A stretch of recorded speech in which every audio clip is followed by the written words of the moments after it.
जय हिंद जय भारत दोस्तों, मैं हूं आपका दोस्त राहुल धाकड़ और आपका स्वागत करता हूं आपके फेवरेट चैनल रैंक प्लस पे। तो दोस्तों यहां पर हम बात करने वाले हैं एरिया अंडर द कर्व की, या फिर उसको बोला जाए तो एप्लीकेशन ऑफ इंटीग्रल। अब शुरू करते हैं धमाके के साथ, जल्दी शेयर करिए।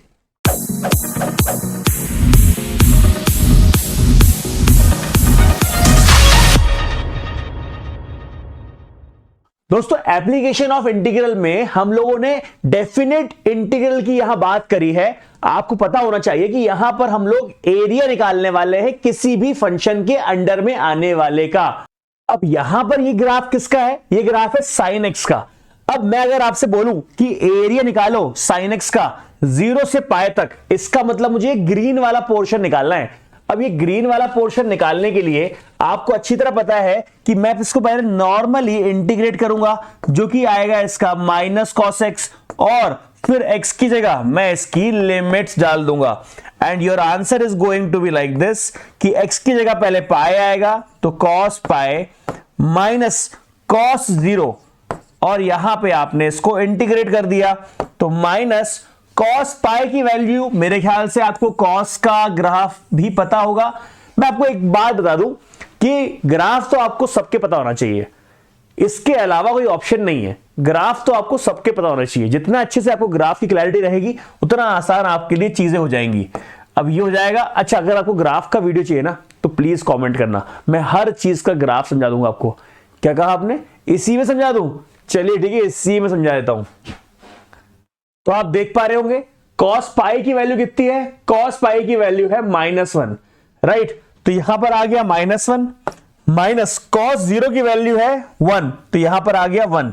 तो -1 कितना होता है आपका? -2, और माइनस ऑफ -2 होता है 2, तो 2 square units is the answer. I hope it is clear. Moving ahead, एक एग्जांपल और ले लेते हैं कि जैसे कि अगर आपके पास एक फंक्शन है जिसका नाम है मॉडुलस ऑफ एक्स, और इसका मैं अगर आपको बोलूं कि आपको आंसर निकालना है लिमिट के अंदर का -1 से +1 के बीच में, तो आप बोलेंगे सर ये तो बड़ा आसान है, आपको तो सिर्फ -1 से +1 तक का ही आंसर चाहिए। मैं बोलूंगा हाँ, ये तो बहुत आसान काम है। तो बताओ जरा कैसे निकालेंगे आंसर? बताओ। -1 से +1, तो आपने कहा कि integration of modulus of x -1 से +1, यस और नो। अब आपने क्या किया? इसका इंटीग्रेट किया तो आपको मिला कि भाई ये तो लिमिट के अंडर काम कर रहा है, यहां से यहां तक तो ये आपका -x है, नेगेटिव है, और यहां से यहां तक ये आपका +x है। तो let's break this under the limit कि भाई यहां पे -1 से +1 ना होके ये हो गया -1 से 0, और यहां पर आ गया ये -x dx प्लस, और यहां पर हो गया ये 0 से 1, और ये हो गया आपका +x dx। अब बताओ यहां पर आपको समझ में आया कि नहीं कि जब भी मॉडुलस रहेगा, जैसे ही मॉडुलस हटता है तो वो अपने दो फॉर्म लेकर आता है, राइट? अब एक बार उसको इंटीग्रेट करेंगे और उसके बाद इसको। -1/2 इट इज एक्चुअली -1, पर एरिया इज ऑलवेज पॉजिटिव, तो यहां पर भी मॉडुलस लग जाएगा and 1 square units will be the area. Now moving ahead, इस तरह से आपको एरिया निकालने रहेंगे। अब हम सारे ग्राफ समझने की कोशिश करते हैं। जिसको ग्राफ नहीं आते वो ये चैप्टर कैसे कर पाएगा? क्योंकि इक्वेशन दी रहेगी, ग्राफ नहीं दी रहेगा सवाल में सिर्फ इक्वेशन रहेगी।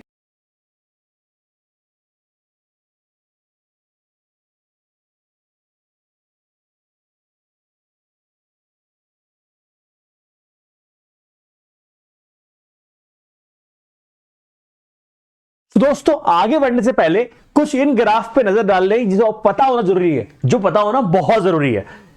Sign X, cos X, tan X, X square plus Y square is equal to R square, मतलब सर्कल का ग्राफ। और उसके बाद हमारे ये इतने सारे पैराबोला, ये right hand side parabola, left hand side parabola, upper parabola, lower parabola, ये आपका ellipse, horizontal ellipse, vertical ellipse, modulus of X, X square, X cube, ये सारे ग्राफ आपके लिए बहुत इंपॉर्टेंट है जानने के लिए। देखिए दोस्तों, एक बहुत बेसिक चीज समझने के लिए आगे तो बढ़ेंगे, पर उसके पहले यह समझना बहुत जरूरी है कि भाई आपके पास कोई कर्व आएगा, उसमें लिमिट्स जो होती हैं, मतलब यहां से यहां तक का एरिया निकालना है, वो हमारी दो तरह से हो सकती है। या तो वो हो सकती है एक्स एक्सिस पे लिमिट, या फिर कोई कर्व ऐसा आएगा जिसमें वाई एक्सिस पे लिमिट दी होगी, राइट। तो हमको ये समझना पड़ेगा कि जब एक्स एक्सिस पे लिमिट रहेगी तो फंक्शन को किस तरह से रिप्रेजेंट करना है, और जब वाई एक्सिस पे लिमिट रहेगी तो फंक्शन को किस तरह से रिप्रेजेंट करना है। तो मैंने क्या किया, मैंने बोला कि जब भी मेरा कोई फंक्शन रहेगा जहां पर लिमिट एक्स एक्सिस पे रहेगी, तो मैं उसको लिखूंगा ऐसा, y is equal to integration of, जो भी यहां पे चीज रहेगी वो रहेगी with respect to X axis. क्या रहेगी? With respect to X axis. और यहां पे जो भी चीज रहेगी वो रहेगी with respect to Y axis, with respect to Y axis. क्या मेरी बात समझ में आ रही है? क्या बोला मैंने आपसे? ए से बी, तो यहां पर इसकी लिमिट रहेगी ए से बी। यहां पर x is equal to integration of everything with respect to y, और यहां पर लिमिट रहेगी a से b। ये बहुत अच्छे से याद रखिएगा। बाय चांस ऐसा बोल दिया गया y square is equal to 4ax, तो इसको आप अगर इस फॉर्म में तोड़ना चाहते हैं, जैसे कि यार आपके पास कर्व दिया हुआ है और कर्व की ये इक्वेशन होती है राइट हैंड पैराबोला यार, और अगर ये बोला गया है कि बस आपको y या x is equal to 2, x is equal to 2 तक लिया हुआ है, तो ये x इज इक्वल टू 2 है। क्या है ये? x इज इक्वल टू 2, तो ये लिमिट किस पे है? x एक्सिस पे। मतलब ये कौन सा फॉर्म है? फर्स्ट वाला फॉर्म है। तो आपने इसको पूरा का पूरा ऐसे लिख दिया, राइट। अब इसको लिखने के लिए आपको ये पता रहेगा कि आपको यहां पे शेडेड पार्ट कौन सा लेना है। शेडेड पार्ट यहां तक आएगा, तो मैंने y is equal to 2 root A root X इस तरह से ले लिया, और जब मैं इसको इंटीग्रेट करूंगा तो 2 रूट ए बाहर आ जाएगा, और ये रूट एक्स का dx के रिस्पेक्ट में इंटीग्रेशन होगा। लिमिट क्या रहेगी? 0 से लेके 2 तक की। एक और बात यहां पे याद रखनी है कि लिमिट तो मैंने डाल दी, लेकिन क्योंकि यहां पर दो क्वाड्रेंट की बात चल रही है, फर्स्ट क्वाड्रेंट और ये सेकेंड क्वाड्रेंट, और दोनों क्वाड्रेंट की अगर बात चल रही है और दोनों क्वाड्रेंट में सिमेट्रिकल है, मतलब दोनों जितना ये फर्स्ट क्वाड्रेंट में आ रहा है उतने एरिया ये सेकेंड क्वाड्रेंट में कवर कर रहा है, तो आपको ये ध्यान देना पड़ेगा कि अगर सिर्फ और सिर्फ एक ही क्वाड्रेंट की बात करता वो, अगर इसके साथ साथ एक्स एक्सिस और बोल देता तो ये तो आंसर सही है, लेकिन क्योंकि ये दो क्वाड्रेंट में बोल रहा है इसीलिए इसमें 2 और मल्टीप्लाई करना पड़ेगा। मैं आपको समझा रहा हूं।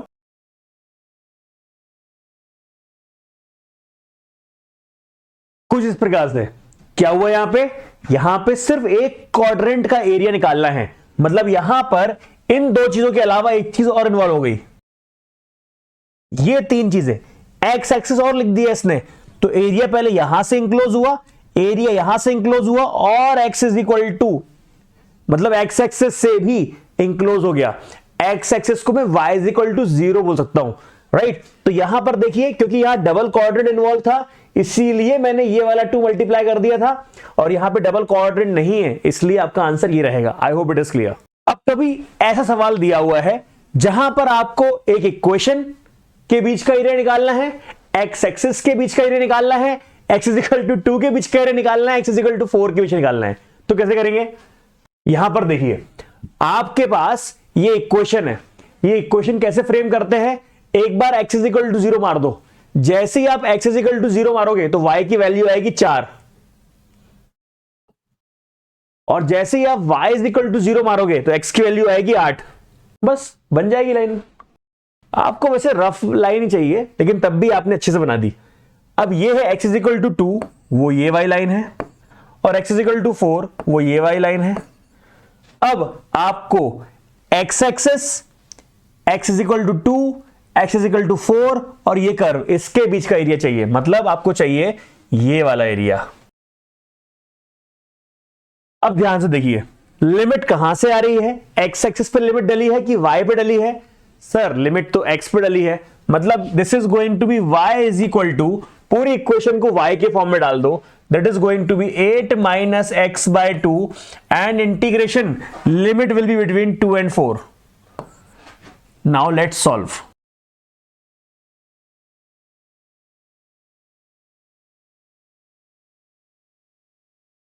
इसको आराम से देखिए, सॉल्व इसी तरह से करना है, सिस्टमैटिकली करना है। कैलकुलेशन मिस्टेक होने के चांसेस बहुत रहते हैं, इसलिए घर में कम से कम इसके 20 सवाल कर लेना। मैंने शीट डाल दी है। क्या करेंगे, अगर हमें एरिया निकालना हो और 3 कोऑर्डिनेट दिए हो, क्वेश्चन साफ साफ दिया हुआ है, by using application of integration find the area of triangle vertices are A B C. Now tell me, first of all you will draw a rough graph. Let's find it.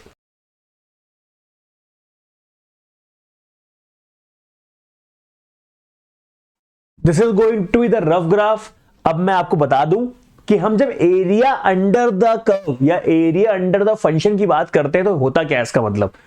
अब अगर मैं A B की equation निकालने में कामयाब हो जाता हूं तो ए बी या 2 कोऑर्डिनेट अगर दिए हुए हैं तो उसकी इक्वेशन कैसे निकालते हैं, उसकी इक्वेशन निकालने का फंडा यही है कि जब आप एरिया निकालेंगे दोस्तों तो यहां पर ए बी के अंडर का एरिया जब निकालेंगे ए बी के, तो यहां पर आप बताइए ए की लिमिट क्या है, यहां पे 2, बी की लिमिट क्या आई 4। ऑब्वियसली आप चाहते तो वाई एक्सिस पे भी इसकी लिमिट ले सकते थे। तो आपको पता है जब आप वाई एक्सिस पे लिमिट लेंगे तो आप x is equal to everything in terms of y लेंगे, और जब आप x एक्सिस पे लिमिट लेंगे तो y is equal to everything in terms of x लेंगे।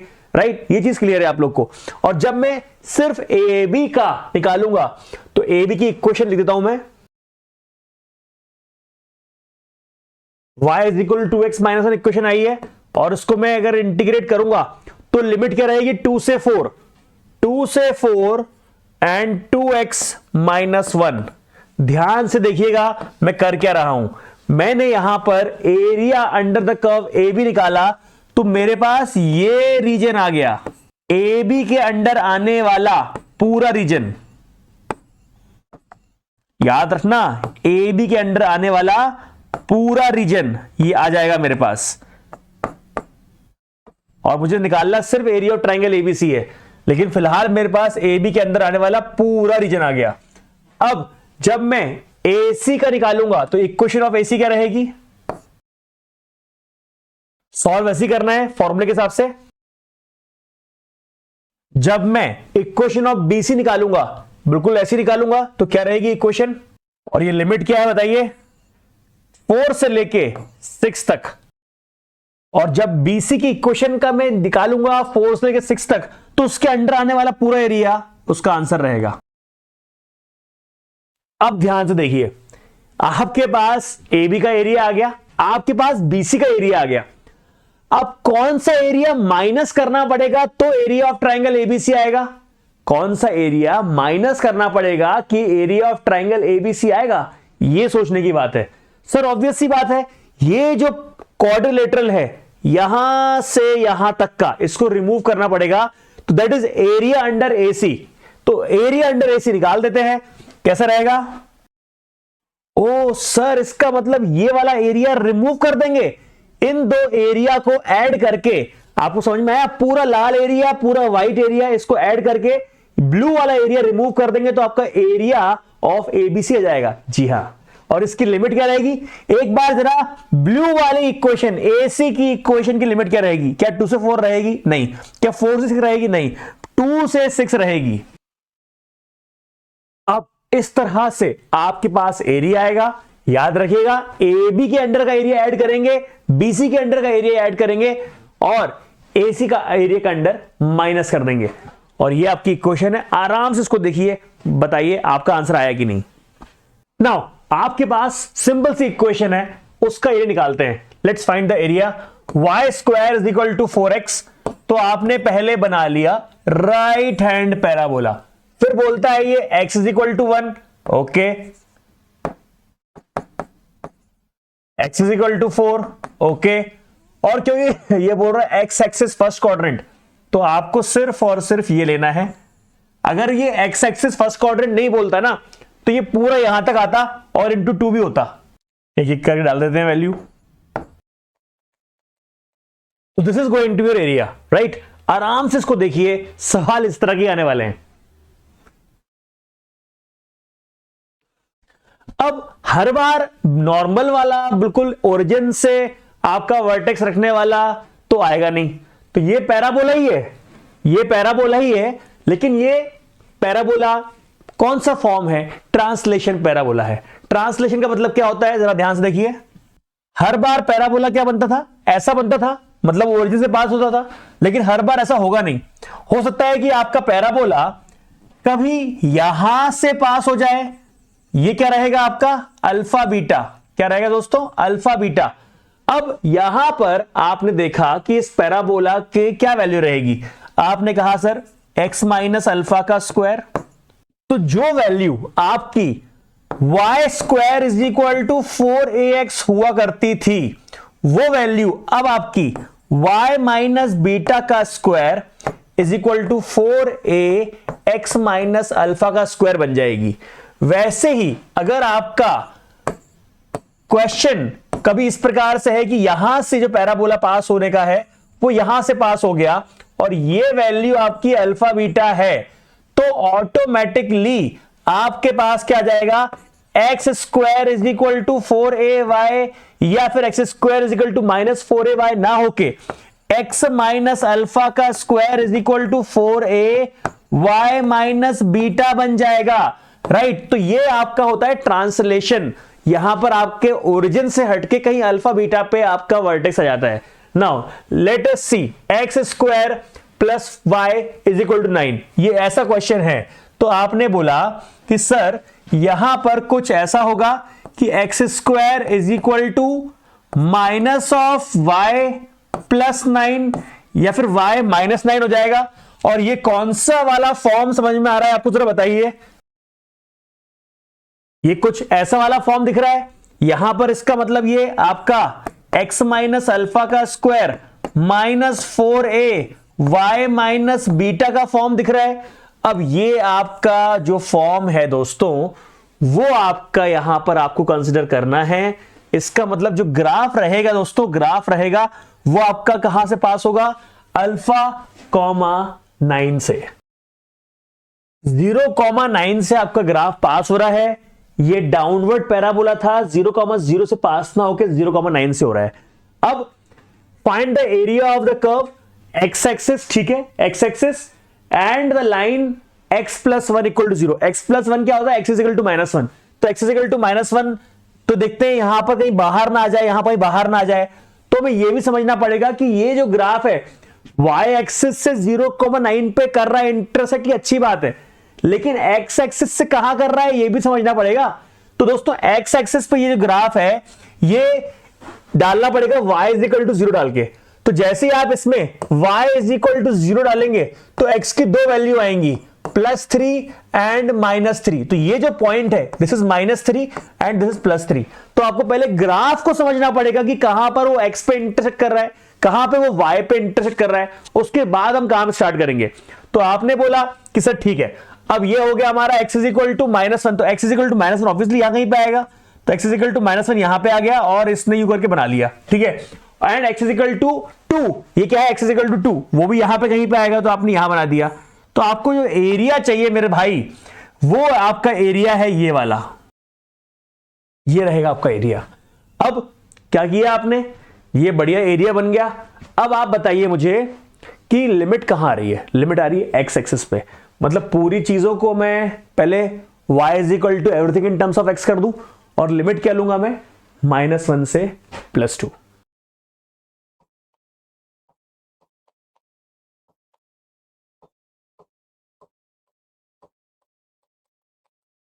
चौबीस square unit is the answer.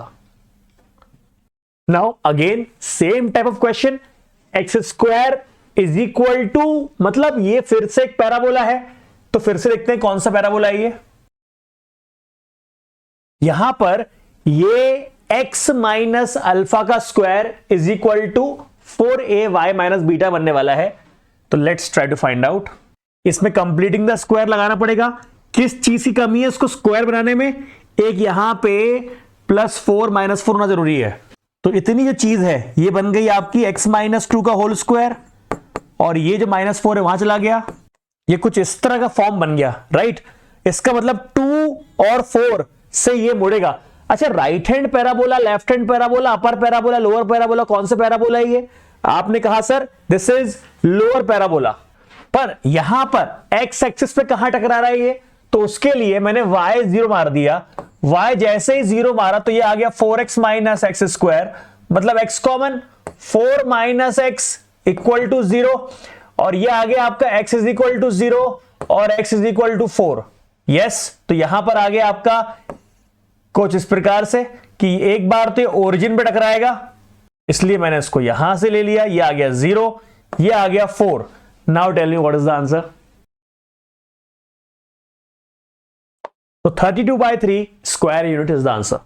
Now this question again same form, मतलब ये कौन सा फॉर्म हुआ ये आपका y माइनस बीटा का square is equal to x minus alpha, right? मतलब ये आपका राइट हैंड पैराबोला रहेगा, और यहां पर पॉइंट क्या रहेगा इसका 1,0,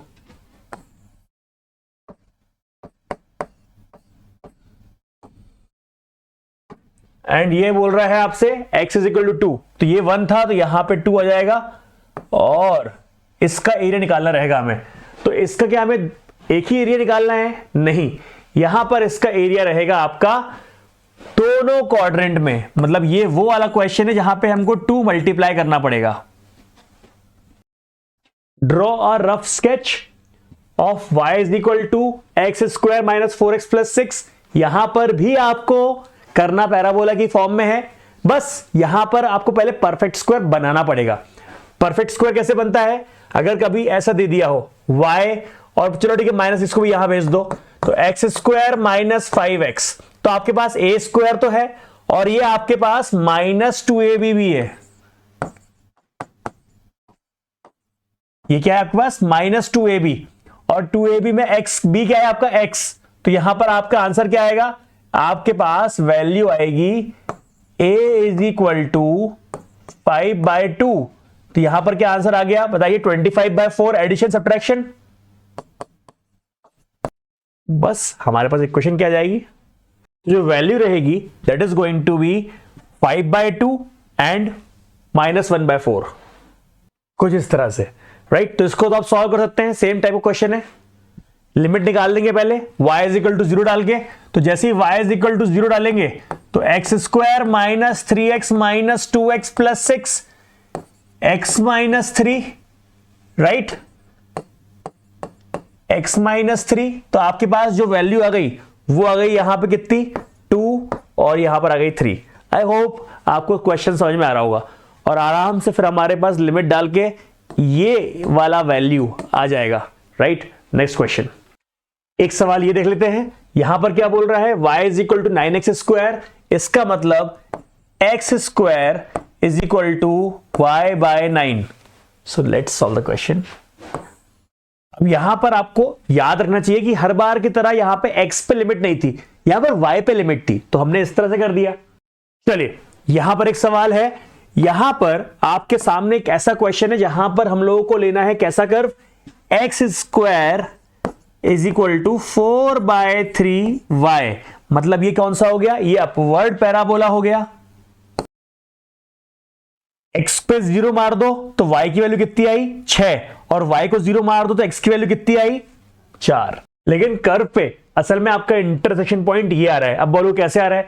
सर सीधी बात है, आपके पास जब भी कोई कर्व रहेगा तो उसमें आप वैल्यू डाल के सब्स्टिट्यूशन से उसका आंसर निकाल सकते हैं। जैसे क्या कि यहां पे 2y है, तो 2y की जगह में चाहे तो 4y कर सकता हूं 2 मल्टीप्लाई करके, तो 4y इज इक्वल टू क्या हो गया बताइए? 6x plus 24।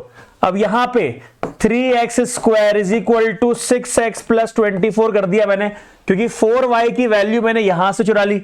अब 3x स्क्वायर, अब चाहो तो इसको पूरा रिड्यूस करो 3 से, तो कितना आ गया? x square 2x 8।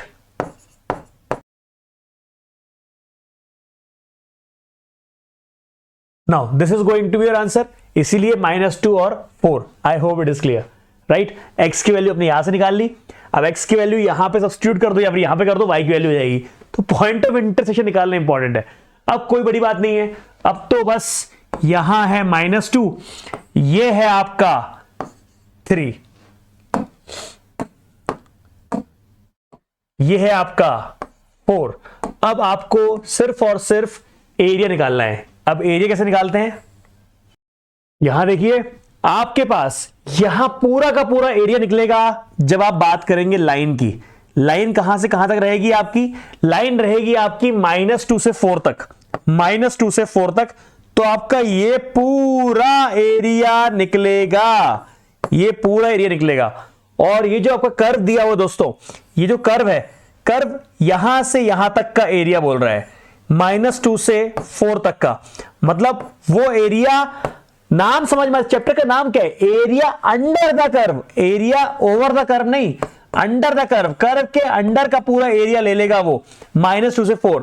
अब आप बताओ इसमें से इसको माइनस करें या इसमें से इसको। वैसे तो a माइनस बी करो, b माइनस ए करो, आंसर पॉजिटिव आएगा, एरिया पॉजिटिव आता है, नेगेटिव कभी एरिया आता नहीं है। लेकिन तब भी लॉजिकली बताओ, दिस माइनस दिस करें या this minus this, obviously this minus this. जैसे ही आप बड़े एरिया में से ये छोटा एरिया गायब कर दोगे तो आपके पास ये शेडेड एरिया आ जाएगा। थोड़ा इमेजिनेशन बढ़ाओ, बताओ कि आपको समझ में आ रहा है। Answer is 27 square unit, note it down. तो दोस्तों अगर आपको लगता है कि आज के कॉन्सेप्ट में आपको मजा आया तो वीडियो शेयर करना मत भूलिएगा। अपने हर टेलीग्राम ग्रुप में, जिस भी व्हाट्सएप ग्रुप में, स्कूल के ग्रुप में आप मौजूद हो, वहां ये वीडियो शेयर करिएगा। इनफैक्ट हमारी पूरी सीरीज शेयर करिए, क्योंकि हम लोग सिर्फ और सिर्फ आपके लिए मेहनत कर रहे हैं इस टाइम पर। तो कोई भी कमेंट रहेगा आपका, तो कोई भी डाउट रहेगा आप कमेंट सेक्शन में डालिए। 3 बेस्ट कमेंट को मैं पिक करूंगा अपने नेक्स्ट वीडियो में। Thank you very much. जय हिंद, जय भारत।